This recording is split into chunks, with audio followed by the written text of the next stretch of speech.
મિત્રો બેસબોલનો બાજુ બજાઈ નાખ્યો ઓસ્ટ્રેલિયા વાળે કે ઓસ્ટ્રેલિયા વાળાનો બાજુ બજાઈ નાખ્યો બેસબોલ વાળાએ.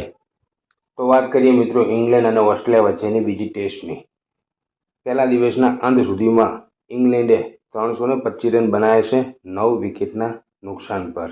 પહેલા દિવસની રમત જોઈ અને હું જ વિચારમાં પડી ગયો કે કોનું પલ્લું ભારે છે અને કોનું નમતું છે. કારણ કે ઇંગ્લેન્ડે 325 રન બનાવ્યા છે. એ ટેસ્ટ ક્રિકેટ માટે સારામાં સારી રમત કહેવાય.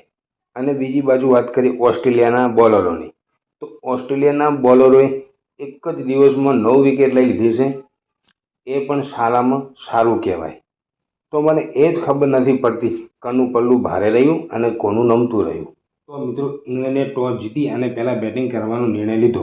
શરૂઆતમાં 2 ઝડપી વિકેટો ગુમાવ્યા બાદ જેક ક્રોલી 75 રન બનાવ્યા અને જો રૂટ 135 રન બનાવી અને નોટ આઉટ ઊભા છે.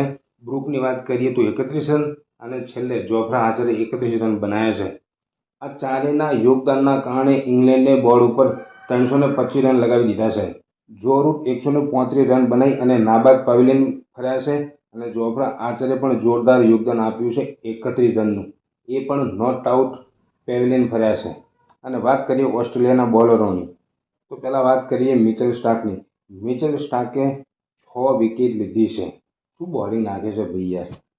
અને વાત કરીએ તો 1 વિકેટ નસીરે લીધી છે, 1 બોલેન્ડે લીધી છે અને 1 રન આઉટ થયો છે. તો મિત્રો આ હતું ઇંગ્લેન્ડ અને ઓસ્ટ્રેલિયાનું પહેલા દાડાનું પરફોર્મન્સ.